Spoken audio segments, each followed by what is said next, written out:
The puppy huddled in the corner of the kitchen, his paws tucked tightly beneath his chest. The linoleum floor was freezing, and the air smelled of stale smoke and metallic anger.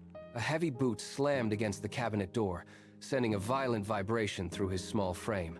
He pressed his back against the wall, eyes wide and terrified, watching the shadows dance erratically. When the glass shattered against the wall, he scrambled to retreat, but a sudden weight pinned his leg. He let out a sharp, thin yelp before a heavy silence swallowed the entire house. He lay motionless on the cold tile, his breathing shallow as he watched the dust motes drift. Hours passed in a blur of pain. Suddenly, the front door creaked open. A pair of hands reached down, but they were firm and steady. They did not grab or shove.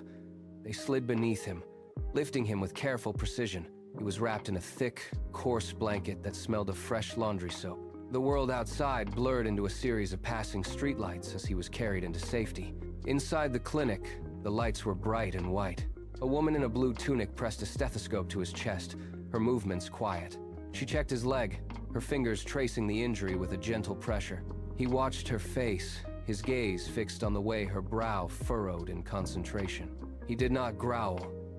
He simply watched, his head resting heavily on the metal table. As the medicine took effect, the sharp edges of his pain began to dull. A man sat beside him, his hand resting firmly on the puppy's head.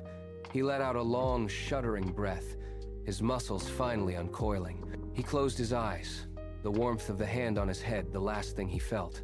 Days later, a small wooden tag with his name was placed on the windowsill.